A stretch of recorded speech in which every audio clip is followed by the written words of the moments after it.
تجھ سے بڑھ کر حسین کون ہے۔ جدہ میں ایک دن قیام کے بعد دوبارہ حرم پاک روانہ ہوئے۔ روانگی سے قبل مبشر نذیر ملنے کے لیے آئے۔ مبشر کئی برس قبل مجھے کراچی میں ملے تھے۔ وہ ان دنوں کراچی میں جاب کے لیے مقیم تھے۔ دینی اعتبار سے ہم ایک ذوق کے تھے، اس لیے بتدریج ان سے دوستی کا تعلق استوار ہوتا چلا گیا۔ سن 2005 میں وہ جدہ چلے آئے، تب سے ای میل پر ان سے مستقل رابطہ رہا۔ پیشے کے اعتبار سے وہ اکاؤنٹس اور آڈٹ سے متعلق ہیں، لیکن اللہ تعالیٰ نے انہیں بڑی غیر معمولی صلاحیتیں دی ہیں جن کی بنیاد پر وہ مختلف تصنیفی، تحقیقی اور تعلیمی کام کر رہے ہیں۔ سن 2006 میں میں نے اپنے قریبی رفقا کے سامنے ایک تعلیمی اور دعوتی ایمپائر کا تصور پیش کیا اور اس کے کام کا پس منظر اور بنیادی خدوخال واضح کیے تھے۔ تاہم میرے انتہائی محدود وسائل کی بنا پر اس کام پر عمل درآمد بہت آہستگی سے ہو رہا تھا۔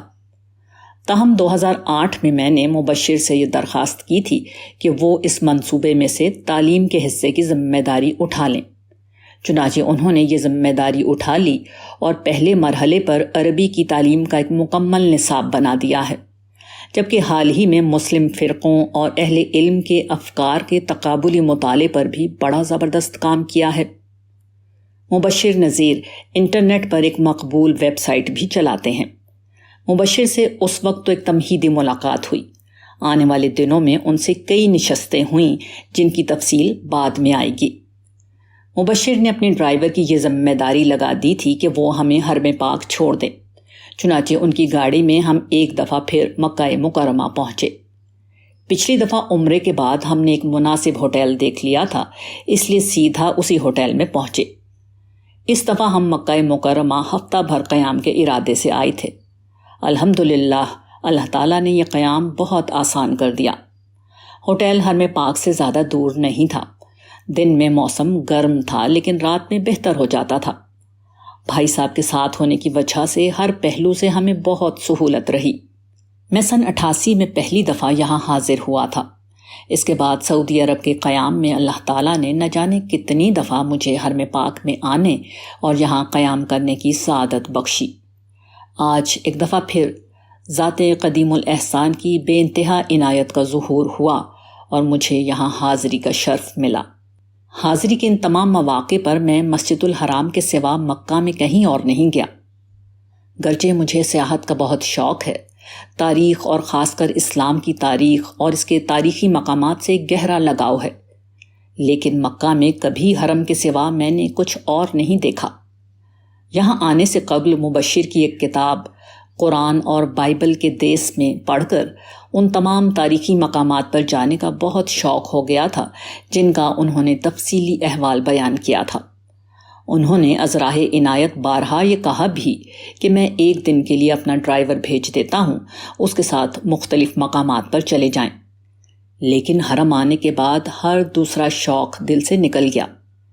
اس کیفیت کو میں نے مبشر کے سامنے ان الفاظ میں بیان کیا تھا: تجھ سے بڑھ کر حسین کون ہے، کس کو دیکھوں تجھے دیکھ کر۔ 3 قسم کی حاضریاں۔ حرم میں آنے والے ہر طرح اور ہر قسم کے لوگ ہوتے ہیں، ان کے معمولات بھی ایک جیسے ہوتے ہیں، لیکن پروردگار کی نظر سے دیکھا جائے تو وہ 3 ہی قسم کے لوگ ہوتے ہیں۔ ایک وہ جن کا دل رب کے ساتھ لگا ہوتا ہے۔ یہ وہ لوگ ہیں جنہوں نے اللہ کی یاد سے ہمیشہ اپنے دل کو زندہ رکھا ہوتا ہے، چنانچہ یہاں آ کر ان کا دل یاد الہی کا روشن گہوارہ بن جاتا ہے۔ یہاں ان کا ہر روز، ہر پہر اور ہر لمحہ ایک نئی واردات قلب لیے ہوتا ہے۔ یہ لوگ خدائی فیضان کی بارش میں نہانے لگتے ہیں۔ انہیں فرشتوں کی معیت اور خدا کی قربت کا تجربہ بار بار ہوتا ہے۔ آسمانی توجہ سے ان کے قلب کی زمین پر وہ دعائیں القا ہوتی ہیں جن کی قبولیت کا فیصلہ پہلے ہی ہو چکا ہوتا ہے۔ الوہی تجلیات ان کے اندرون کو خدائی انوارات سے روشن کر دیتی ہیں۔ پھر اندر کی یہ روشنی باہر کی دنیا کے مناظر کو بدل کر رکھ دیتی ہے۔ اس کے بعد شاپنگ سینٹر میں کوئی رنگ باقی نہیں رہتا، گرچہ ان کی رنگینیاں ہر لمحہ آواز دے رہی ہوتی ہیں۔ بلند و بالا تعمیرات کی شان نگاہوں میں نہیں جچتی، گرچہ وہ ہر سمت سر اٹھائی کھڑی ہوتی ہیں۔ مخلوق اپنا وجود کھو دیتی ہے، گرچہ وہ چار سو بکھری ہوئی ہوتی ہے۔ صنف مخالف کی کشش اور نسوانی حسن غیر مؤثر ہو جاتا ہے، گرچہ وہ ہر لمحہ ان کے درمیان چل رہے ہوتے ہیں۔ حرم میں حاضری کی ایک دوسری سطح وہ ہے جس میں ایک بندہ مومن بندگی کے عزم اور اطاعت کے ارادے سے حاضر ہوتا ہے۔ وہ طے کرتا ہے کہ وہ کسی کھلے یا چھپے فحش میں مبتلا نہیں ہوگا، کوئی نافرمانی اور گناہ کا کام نہیں کرے گا۔ انسانوں سے تلخ تجربات پیش آئیں تو وہ ان سے نہیں جھگڑے گا۔ وہ عبادت کرے گا گرچہ اس کا دل نہ لگے، وہ اطاعت کرے گا گرچہ اس کی طبیعت آمادہ نہ ہو، وہ کوشش کرے گا گرچہ اس کی ہمت نہ ہو۔ ایسے لوگ تھک جاتے ہیں، بھول و نسیان کا شکار بھی ہو جاتے ہیں، اکتا بھی جاتے ہیں، وقتی طور پر دوسری دلچسپیوں یعنی شاپنگ وغیرہ میں بھی مصروف ہو جاتے ہیں، مگر ہوتے وہ عباد الرحمن ہی ہیں۔ پروردگار کی شان کریمی ان کی خالص نیت کی بنا پر ان کی عملی کمزوریوں سے درگزر کا معاملہ فرماتی ہے اور ان کی نیکیوں کو خوب قبول کرتی ہے۔ تیسری قسم کے لوگ وہ ہیں جو تاجر ہوتے ہیں، سیاح ہوتے ہیں، یا اس سے بڑھ کر وہ محروم ہوتے ہیں جو اپنی ازلی محرومی پر ابدی مہر لگوانے کے لیے حرم کا رخ کر لیتے ہیں۔ ایسے لوگوں کو حرم میں صرف عورتیں نظر آتی ہیں، مکہ میں صرف شاپنگ سینٹرز نظر آتے ہیں، ان کی زبانوں پر شکایت رہتی ہے، ان کی نگاہوں میں ہوس کا بسیرا ہوتا ہے، لوگوں سے لڑنا جھگڑنا ان کا کام ہوتا ہے، انسانوں کو ایذا دینا ان کا شغل ہوتا ہے۔ خواہش اور مفاد کے یہ بندے بظاہر حرم میں بندگی رب کے نام پر آتے ہیں، مگر در حقیقت یہ مجرم وہ ڈاکو ہیں جو آسمان و زمین کے مالک کے گھر پر نقب لگانے آتے ہیں۔ زیادہ وقت نہ گزرے گا کہ یہ مجرم گلے میں طوق اور جسم پر زنجیریں ڈالے جہنم کے قید خانے میں اپنے جرائم کی سزا بھگت رہے ہوں گے۔ طواف زیست اور حقیقت زیست۔ یہ کائنات اس اصول پر بنائی گئی ہے کہ یہاں ہر چیز مستقل طور پر اپنے مرکز کے گرد گھومتی رہتی ہے۔ ایک ایٹم کے اندر موجود الیکٹران مرکزی نیوکلیس کے گرد گھومتے ہیں، زمین سورج کے گرد اور سورج اپنی کہکشاں کے گرد۔ حرم کے گرد طواف کی عبادت اسی کائناتی سنت کا انسانی سطح پر اظہار ہے۔ اس کا مقصود انسانوں کو یہ بتانا ہے کہ انسان کی زندگی کا مرکز و محور رب العالمین کی ہستی ہونا چاہیے، اسی کی رضا اور اسی کی پسند سب سے اہم ہونی چاہیے، اسی کا خوف اور اسی کا اندیشہ سب سے بالاتر ہونا چاہیے۔ حرم میں فرض نمازوں کے سوا طواف نہیں رکتا، یہ مسلسل جاری رہتا ہے۔ نئے آنے والے غیر محسوس طریقے پر اس طواف میں شامل ہو جاتے ہیں اور جانے والے خاموشی سے نکل جاتے ہیں۔ دنیا میں بھی انسان اسی طرح خاموشی سے آتے اور جاتے رہتے ہیں۔ اس پہلو سے طواف گویا دنیاوی زندگی کی تمثیل ہے، مگر فرق یہ ہے کہ دنیا میں لوگوں کا ہجوم دنیا کی عارضی اور حقیر زندگی کو مقصد بنا کر اسی کے گرد گھومتا رہتا ہے، جبکہ مومن یہ جانتا ہے کہ اسے صرف ایک موقع ملا ہے، وہ پہلے کبھی اس طواف زیست کا حصہ تھا اور نہ آئندہ ہوگا۔ اس طواف میں اس کا کام دنیا نہیں آخرت کو کمانا ہے، دنیا کو نہیں خدا کو مرکز زندگی بنا کر اپنا سفر حیات پورا کرنا ہے۔ یہی اس طواف میں شامل ہونے کا درست طریقہ ہے۔ 10 برس قبل جدہ میں اپنے قیام کے دوران میں تقریباً ہر ہفتے حرم آنا میری زندگی کا معمول تھا۔ اس دفعہ جب میں نے طواف شروع کیا تو لگا کہ میں پچھلے 10 برسوں میں کہیں نہیں گیا تھا، بس کسی ضرورت کے تحت طواف چھوڑ کر نکلا تھا اور دوبارہ شامل ہو گیا ہوں۔ زندگی کیا اتنا بڑا دھوکہ ہے؟ میں نے طواف کے دوران میں سوچا۔ سچائی کیا ہے؟ وہ زندگی جو یہاں رہ کر گزاری یا وہ زندگی جو یہاں سے دور رہ کر گزاری؟ یہ وقت جو اپنی تمام تر سچائی کے ساتھ سامنے موجود تھا یا وہ وقت جب میں دوبارہ اپنے وطن لوٹ کر جا چکا ہوں گا اور جب یہ سب خواب ہو جائے گا؟ دل نے جواب دیا، زندگی صرف لمحے موجود کا نام ہے، اسی لمحے کو خدا کے نام کرنا اصل زندگی ہے۔ یہی حقیقت زیست ہے، باقی سب دھوکہ ہے، باقی سب فریب ہے۔ خدا اور بندے۔ خدا کو اپنے بندوں سے بے انتہا محبت ہے۔ اس بات کا اندازہ صحیح مسلم کی اس روایت سے کیا جا سکتا ہے جس کے مطابق اس دنیا میں محبت کی جتنی اقسام ہیں وہ اللہ تعالیٰ کی اپنے بندوں سے محبت اور رحمت کا محض 1% ہیں۔ مجھے اس محبت کا خیال ایک روز اس وقت آیا جب میں مطاف میں تھا۔ افریقہ سے تعلق رکھنے والی کچھ خواتین اور ان کے بچے حتیم کی سمت فرش پر بیٹھے تھے۔ اتنے میں پیچھے سے حرم کی صفائی کرنے والے عملے کا ایک شخص فرش صاف کرنے والی گاڑی چلاتا ہوا آیا۔ بچے کی تو خیر غلطی تھی کہ وہ راستے میں بیٹھا تھا، مگر اصل غلطی ڈرائیور کی تھی کہ اس نے اس رش والی جگہ پر بہت زیادہ احتیاط نہیں کی۔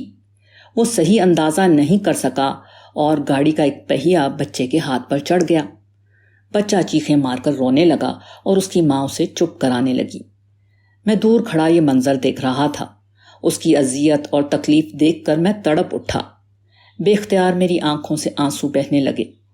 میں نے اسی کیفیت میں دعا کی کہ اے پروردگار، مجھ سے ایک بچے کی تکلیف نہیں دیکھی گئی جس سے میرا سوائے انسانیت کے کوئی رشتہ نہیں۔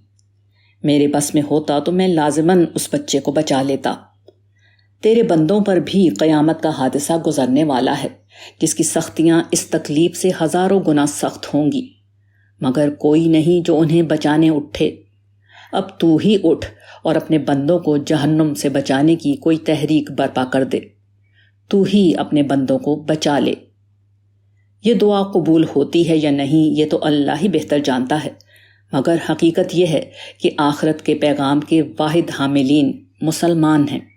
یہ ان کی ذمہ داری ہے کہ یہ دنیا بھر کے لوگوں کو آنے والے حادثے کی تیاری پر متنبع کریں، مگر مسلم قیادت کی اکثریت اس وقت اسی ڈرائیور کی طرح اندھے پن کا شکار ہے۔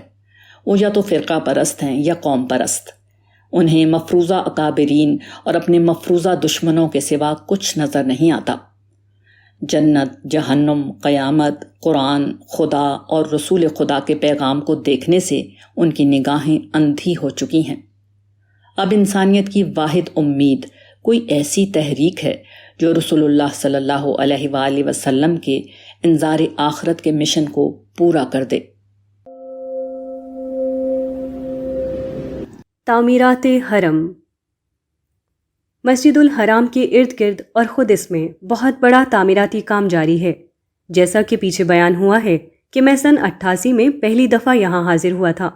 اس وقت شاہ فہد کے دور کی تعمیر کا آغاز ہوا تھا، جس کے نتیجے میں باب عبدالعزیز اور باب عمرہ کے درمیان مسجد میں ایک بہت بڑے اور جدید سہولیات سے آراستہ ایک حصے کا اضافہ ہوا تھا۔ اب شاہ عبداللہ کے دور میں باب عمرہ اور باب فتح کے عقب میں ایک بہت بڑا تعمیراتی کام جاری ہے، جبکہ مسجد الحرام کے بالکل قریب واقع جبل عمر پر ایک بہت بڑا رہائشی منصوبہ زیر تعمیر ہے، جو سنا ہے کہ 35 اور 50 منزلوں والی کئی عمارتوں پر مشتمل ہوگا۔ یہ رہائش حجاج کے لیے ہوگی۔ تاہم اس وقت سب سے اہم اور نمایاں تعمیر جو تقریباً پایۂ تکمیل کو پہنچ چکی ہے، ابراج البیت نامی منصوبہ ہے، جو کئی فلک بورس ٹاورز پر مشتمل ہے۔ اس میں دنیا کے سب سے اونچے اور بڑے 7 سٹار ہوٹل بھی بن رہے ہیں، جن میں 1 لاکھ لوگ رہ سکتے ہیں، جبکہ کئی منزلہ شاپنگ سینٹرز بھی ان میں موجود ہیں۔ یہ منصوبہ باب عبدالعزیز کے پیچھے واقع علاقے میں بنا ہے۔ میں 10 برس قبل جب یہاں تھا تو اس وقت یہ ایک پہاڑ تھا جس پر عثمانیوں کا بنایا ہوا ایک قلعہ تھا، غالباً قلعہ اجیاد اس کا نام تھا۔ اس منصوبے کی ساری عمارات اپنی جگہ، مگر اس کی نمایاں ترین خصوصیت مکہ کلاک ٹاور ہے۔ یہ برج الخلیفہ کے بعد اس وقت دنیا کی دوسری بڑی عمارت ہے، جس کے اوپر دنیا کی سب سے بڑی گھڑی نصب ہے۔ اس کی اونچائی 577 میٹر اور انٹینے سمیت 601 میٹر ہے۔ مکہ آتے ہوئے 46 میٹر قطر کی یہ گھڑی 17 کلومیٹر دور ہی سے نظر آنا شروع ہو جاتی ہے۔ بھٹکا ہوا قافلہ۔ ایک روز میں حرم پاک میں تھا کہ مجھے بیت الخلاء جانے کی ضرورت محسوس ہوئی۔ گرچہ باب فہد اور باب عبدالعزیز کے پاس واقع بیت الخلاء قریب تھے، مگر میں نے ارادہ کیا کہ میں صفا کی سمت واقع نسبتاً دور واش رومز چلا جاؤں۔ دل میں خواہش یہ تھی کہ مسجد الحرام کو اس سمت سے بھی دیکھ لیا جائے۔ جدہ میں اپنے قیام کے دوران جدہ سے مکہ آتے ہوئے میں بارہا اس سمت سے بھی حرم میں داخل ہوتا تھا۔ دل چاہا کہ پرانی کوئی یاد تازہ ہو جائے، چنانچہ میں صفا کی سمت سے باہر نکلا اور بہت دور واقع واش رومز کی طرف چلا آیا۔ واپسی پر مروہ کی سمت چلا گیا اور پھر وہاں سے وسیع و عریض فرش پر چلتا ہوا حرم کی سمت آ رہا تھا۔ میری خواہش تھی کہ یہاں کے ہر منظر کو نگاہوں میں بسا لوں، اس لیے پرشوق نگاہوں سے مسجد کے خارجی منظر کو دیکھتا ہوا آہستہ آہستہ چلا آ رہا تھا۔ اتنے میں ایک صاحب نے مجھے روک کر پوچھا کہ کیا آپ پاکستان سے ہیں؟ عام طور پر شلوار قمیض خود ہی اس تعارف کا ذریعہ بن جاتا ہے۔ میں نے اس بات میں گردن ہلائی تو انہوں نے پوچھا کہ کیا آپ بھٹک گئے ہیں؟ میں نے نفی میں گردن ہلاتے ہوئے مسکرا کر ان کا شکریہ ادا کیا۔ پھر میں نے دل میں سوچا کہ انہوں نے میرے متلاشی انداز سے یہ سمجھا کہ میں بھٹک گیا ہوں اور راستہ ڈھونڈ رہا ہوں۔ کسی کو راستہ بتانا چونکہ بڑی نیکی ہے، اس لیے انہوں نے آگے بڑھ کر مجھے مدد کی پیشکش کی، مگر افسوس کہ انسانیت کا قافلہ عرصہ ہوا اپنی منزل سے بھٹک چکا ہے۔ وہ اپنے آثار سے چیخ چیخ کر ہدایت کی دہائی دے رہا ہے، مگر ہدایت دینے والا قافلہ آج شاید خود بھٹک چکا ہے۔ ہوا یہ کہ ختم نبوت کے 1000 برس تک انسانیت اپنے امام محمد رسول اللہ صلی اللہ علیہ وسلم کے پیچھے چلتی رہی۔ پہلے عرب پھر عجم کے لوگ اس قافلہ ہدایت میں شامل ہوتے رہے۔ 1000 برسوں میں ایک ایک کر کے ایران، مصر، شام، عراق، شمالی افریقہ، ترکی، ہندوستان، ملائیشیا اور انڈونیشیا کے لوگ نبی کریم صلی اللہ علیہ وسلم کے نقش پا کا نشان ڈھونڈتے ہوئے راہ ہدایت کی طرف بڑھتے رہے۔ یہ اس لیے ہوا کہ مسلمان ہمیشہ دعوت حق دوسروں تک پہنچانے کے معاملے میں حساس تھے، یہاں تک کہ تاتاریوں سے شکست کھانے کے بعد بھی مسلمان دعوت کے زور پر ان سے جیت گئے۔ اس کے بعد مسلمانوں کا دور زوال شروع ہوا اور مسلمان ایک امت کے بجائے ایک قوم پرست گروہ بن کر رہ گئے۔ مسلمانوں کی اجتہادی اسپرٹ اس طرح جمود کا شکار ہوئی کہ روسی بادشاہ ولادیمیر اول، برطانوی بادشاہ جان لاک لینڈ اور جاپانی بادشاہ میجی کی اسلام میں دلچسپی کے باوجود انہوں نے ان اقوام کو ملت اسلامیہ میں داخل کرنے کے عظیم مواقع گوا دیے۔ اگر مسلمان ان حکمرانوں کی اسلام میں دلچسپی کا کچھ بھی فائدہ اٹھاتے تو ان کی اقوام یا ان کا بڑا حصہ اسلام قبول کر لیتا، مگر افسوس کہ مسلمانوں کے رویے نے نئی اقوام کے اسلام میں داخلے کا راستہ مسدود کر دیا ہے۔ اس کا بڑا سبب پچھلے 200 برسوں میں مسلمانوں کی حساسیت کا صرف سیاست کے لیے مخصوص ہو جانا ہے۔ اس کے علاوہ ان کی اگلی دلچسپی مسلمانوں کو گمراہ قرار دینا ہے، اس لیے آج انہیں کسی کو راہ حق تک پہنچانے میں کوئی دلچسپی نہیں۔ وہ کسی جاپانی، چینی، یورپی، امریکی اور روسی سے نہیں پوچھتے کہ تم بھٹک تو نہیں گئے ہو۔ اس کا سبب یہی ہے کہ راہ بتانے والے آج خود بھٹک چکے ہیں۔ وَهُوَ الْعَلِيُّ الْعَظِيمُ۔ دیکھتے ہی دیکھتے حرم پاک میں 6 دن گزر گئے۔ ہم یہاں آئے تھے تو یوسف کی وجہ سے مجھے کچھ اندیشے تھے۔ شروع میں 1-2 ایسے واقعات ہوئے بھی۔ ایک روز میں مطاف کی سیڑھیوں پر گھر والوں کا انتظار کر رہا تھا۔ یوسف سیڑھیوں پر کھڑے تھے۔ مطاف میں کہیں کھجوریں تقسیم ہو رہی تھیں۔ انہیں لینے کے لیے ایک افریقی بچی تیزی سے بھاگتی ہوئی آئی اور پوری قوت سے سیڑھیوں پر کھڑے یوسف کو دھکا دے دیا۔ وہ لڑکتے ہوئے سیڑھیوں سے نیچے مطاف میں آ گرے، مگر اللہ نے کرم کیا کہ عارضی چوٹ کے سوا کوئی سنگین بات نہیں ہوئی۔ اسی طرح ایک روز ہوٹل کے کمرے میں کھانے کے وقت شیشے کا گلاس ٹوٹا۔ ہم تو صفائی کر کے کھانا کھاتے رہے، مگر یوسف نے کہیں سے اس کا ایک ٹکڑا اٹھا کر چبانا شروع کر دیا۔ مگر یہاں بھی اللہ نے کرم فرمایا، انہیں نہ کوئی زخم آیا اور نہ وہ پیٹ میں گیا۔ مزید یہ کہ یہاں آنے سے 2 ماہ پہلے سے یوسف کی آنکھوں میں کوئی انفیکشن ہو گیا اور نہ جانے کتنی دوائیاں بدلنے کے بعد بھی ٹھیک نہیں ہو رہا تھا۔ میں اہلیہ سے پاکستان میں کہہ رہا تھا کہ حرم جا کر انشاءاللہ یہ ٹھیک ہو جائے گا۔ الحمدللہ اللہ نے ایسا کرم کیا کہ مکہ آنے کے 2 دن کے اندر آنکھیں خود بخود بغیر کسی دوا کے ٹھیک ہو گئیں۔ یہ میرا اپنے یا اپنے بیٹے کے حوالے سے کسی قسم کے فضائل اور کرامات کا بیان نہیں، یہ پروردگار عالم کی اس اعلیٰ شان کا بیان ہے جو ہر نیک و بد کو بلا استحقاق یکساں طور پر اپنے سایہ عافیت میں رکھتی ہے۔ ہوتا یہ ہے کہ ہم نعمتوں کو نظر انداز کر دیتے ہیں یا اتفاقات کے خانے میں ڈال دیتے ہیں، مگر سچ یہ ہے کہ یہ صرف خدائے مہربان کی عنایات ہوتی ہیں جن پر اس کا شکر ادا کرنا ایک حق واجب ہے۔ اللہ تعالیٰ کی اس شان اور صفات کا ایک تجرباتی اندازہ آخری دن مجھے یوسف ہی کے حوالے سے ہوا۔ میری اہلیہ اور بہن جب طواف کے لیے جاتی تھیں تو میں ہی یوسف کو لے کر بیٹھتا تھا۔ آخری دن جس جگہ ملاقات طے ہوئی وہ حرم کا وہ حصہ تھا جو مکمل ایئر کنڈیشن تھا، اس لیے اس گرمی میں بھی بہت ٹھنڈا تھا۔ مکہ میں قیام کے دوران نیند کی بھی کچھ کمی تھی اور کچھ طواف وغیرہ کی تکان بھی تھی، پھر اس جگہ کی تیز ٹھنڈ بھی ناگوار گزر رہی تھی۔ اس روز یوسف کو نہ جانے کیا ہو گیا کہ وہ ایک جگہ بیٹھنے کے لیے تیار نہیں تھے۔ ان کے پیچھے مجھے ہر جگہ بھاگنا پڑ رہا تھا کہ نظر سے اوجھل نہ ہو جائیں۔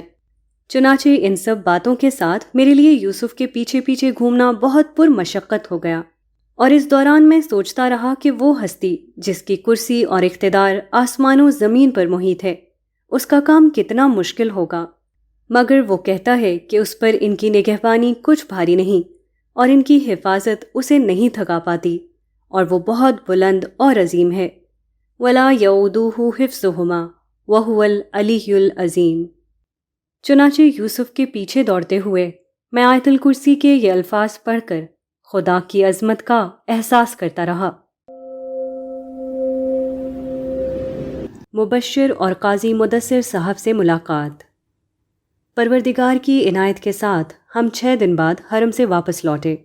عرفان بھائی ہمیں لینے کے لیے آئے ہوئے تھے، چنانچہ ان کے ساتھ ہم جدہ ان کے گھر چلے گئے۔ اگلے دن مبشر سے ملاقات تھی، انہوں نے مجھے عرفان بھائی کے گھر سے لے لیا تھا۔ مبشر کے گھر پر جناب قاضی مدثر صاحب بھی تشریف لائے ہوئے تھے۔ قاضی مدثر صاحب کا تعلق انڈیا سے ہے اور مجھ سے وہ میری کتاب مغرب سے مشرق تک پڑھ کر 10 برس قبل متعارف ہوئے تھے، مگر ملاقات اب ہوئی تھی۔ ڈنر پر ہونے والی یہ ملاقات بڑی تفصیلی تھی، جس میں بہت سے علمی اور فکری معاملات زیر بحث آئے۔ ایک اہم بات جو میں نے عرض کی اور میرے لیے وہ اس نشست کا حاصل رہی وہ یہ تھی کہ معاشروں میں تبدیلی کے 2 طریقے ہیں، ایک ریڈیکل سیاسی اور انقلابی طریقہ، اور دوسرا تعلیمی اور تدریجی طریقہ۔ پہلا طریقہ بظاہر بہت مؤثر اور جلد تبدیلی لانے والا لگتا ہے، مگر حقیقت یہ ہے کہ یہ طریقہ نہ صرف بڑی تباہی اور ہلاکت کا باعث ہوتا ہے، بلکہ اکثر اوقات مطلوبہ نتائج ملتے ہی نہیں، بلکہ بارہا جو لوگ انقلاب کی باتیں کرتے ہیں ان کی اپنی سیرت دوغلے پن اور منافقت کا ایک نمونہ بن جاتی ہے۔ اس کے برعکس تعلیمی اور تدریجی طریقہ بظاہر آہستہ لگتا ہے، مگر اصل تبدیلی اسی سے آتی ہے۔ سب سے بڑی بات نہ صرف خارج میں تبدیلی آتی ہے، بلکہ انسان خود بھی بہتر ہوتا چلا جاتا ہے۔ دنیا میں اگر کوئی بڑی تبدیلی کہیں آئی ہے تو اس کے پیچھے لازماً یہ بظاہر سست رفتار مگر مؤثر تعلیمی اور تدریجی طریقہ ضرور موجود رہا ہے۔ خیال رہے کہ تعلیم سے مراد اسکول کالج کی تعلیم نہیں، بلکہ مثبت ذہن سازی ہے۔ یہی بات اس نشست میں نے میڈیا کے حوالے سے گفتگو کرتے ہوئے عرض کی کہ میڈیا مثبت ذہن سازی کا کوئی ذریعہ نہیں، یہ نیوز، انفارمیشن، پروپیگینڈا اور انٹرٹینمنٹ وغیرہ کے لیے بہت مؤثر ہے، لیکن مثبت ذہن سازی کے لیے لٹریچر ہی آج بھی حقیقی معنوں میں مؤثر ہوتا ہے۔ واپسی پر مجھے قاضی مدثر صاحب نے گھر چھوڑا۔ ایک بڑی دلچسپ یا شاید تلخ حقیقت انہوں نے بیان کی کہ مسلمان اہل مغرب کو دشمن سمجھتے ہیں، مگر ہر معاملے میں انہی کے محتاج ہیں۔ میں نے ان کی بات پر یہ اضافہ کیا کہ مسلمانوں نے دور جدید میں انسانیت کو کچھ نہیں دیا، تمام تر سائنسی ترقی اور زندگی کی آسانیاں جو ہر جگہ ہمیں نظر آتی ہیں وہ انہی کی دی ہوئی ہیں۔ گاڑی اور جہاز سے لے کر اے سی، موبائل جیسی ہزاروں ایجادات، اور حد تو یہ ہے کہ بیت الخلاء میں لگے فلش سسٹم نے زندگی میں جو سکون، پاکیزگی اور آسانی دی ہے اس میں ہمارا کیا حصہ ہے؟ اس صورتحال کی ذمہ داری سرتاسر مسلم فکری قیادت کے سر جاتی ہے، جس نے مسلمانوں کو منفی سوچ کا حامل ایک غیر نفع بخش گروہ بنا دیا ہے۔ قرآن مجید کے مطابق ایسا رویہ اللہ تعالیٰ کے نزدیک قطعاً غیر مطلوب ہے۔ یہی وجہ ہے کہ مسلمان آج دنیا میں ایک مغلوب قوم ہیں۔ آج ہماری قوم علم و اخلاق میں بدترین پستی کا شکار ہے اور اس کے لیڈر اسے سیاسی جد و جہد اور لڑ جھگڑ کر دنیا پر غلبے کا خواب دکھا رہے ہیں۔ یہ نادان نہیں جانتے کہ یہ عالم کے پروردگار سے جنگ کر رہے ہیں، اس سے لڑ کر کوئی کیسے جیت سکتا ہے۔